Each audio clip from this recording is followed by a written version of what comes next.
Hey you guys, today we're talking about the differences in variegated Monstera.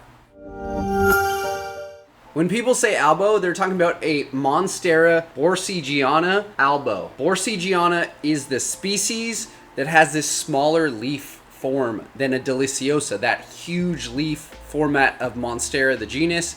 And then it typically has, when the leaves get older, the leaves will wrinkle. I'll put up a picture of that.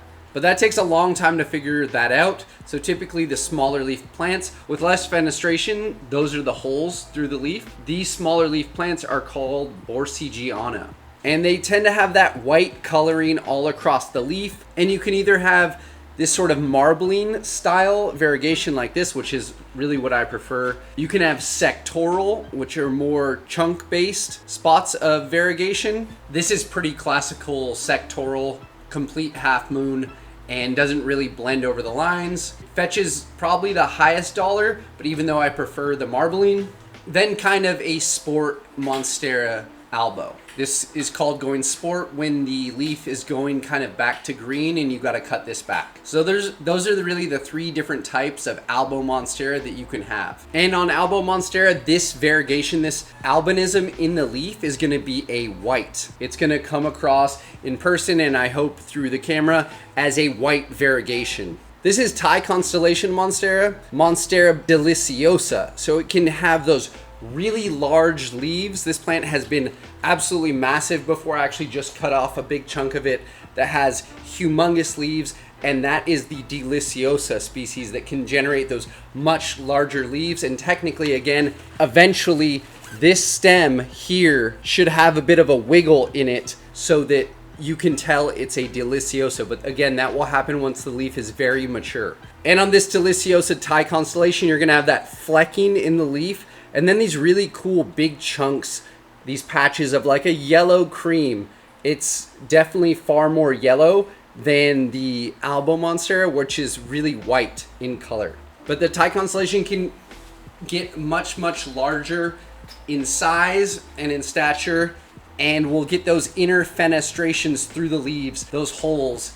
And as the name implies, these leaves look like some sort of star constellation. Very, very pretty. One of my favorites of the variegated Monsteras. And finally, we have the Monstera Aurea. Technically, this is Monstera deliciosa, from what I am told. It does have kind of borsigiana looking leaves, and it's gonna have that yellow splash coloring against the deep hunter green leaves, as well as some lime green color, which is really cool. I'll put up a picture of a cutting that we just took off of it. The Aurea right now fetches the highest dollar of the three of these. I would say right now it's probably Monstera Aurea and then Thai Constellation. They're really having a moment right now. I think everyone was expecting Costa Farms to drop their Thai Constellation this year, but it's looking like 2023 and maybe beyond that for them to drop that. And then I guess the lowest tier is the Albo Monstera, but it's not really the lowest tier. It still fetches, hundreds of dollars for these variegated Monstera. And the tip for inspecting a Monstera for quality is looking at the stem, which contains stem cells. And that coloring is going to tell you what type of leaf you're going to get. If it's all green, you're probably going to get an all green leaf. If it's marbled and has like a candy cane mixture, you're probably gonna get a mixed leaf. And if it has these hard lines like that, white side and then a green side, guess what? You're probably gonna get a half moon or a sectoral plant. So always look at the stem and inspect the stem for what you think that the plant might end up looking like. Many times you can get a great deal on a plant that has a sport leaf coming out, a green leaf, but look down at the stem, and if it has marbling or some sort of white, but it has a green leaf, you're just gonna get a better deal on that plant. And also, if you go after a plant with a half moon, you're gonna pay the top dollar for that plant because this is essentially the best variegation that you can have in an Albo Monstera. So always look at this stem and look for your shoot. Look for your shoot. This little guy right there is what I'm always looking for a node to have a leaf. Ideally, it doesn't have to, a root, and the shoot. Get those on your Albo Monstera, on your variegated Monstera, and you'll be super happy with it. You'll always have those genetics. If it goes sport, you can always cut back down to that node and bring it back down to this genetic. Think of the Monstera as having different genetics in each chunk of the node. This Aurea is kind of going lime green sport-ish on these extra leaves. So what I'm gonna do is cut them back here to tell the plant to go back to the primary stem, which has tons of variegation and has the half moon potential. You can kind of see the coloring there.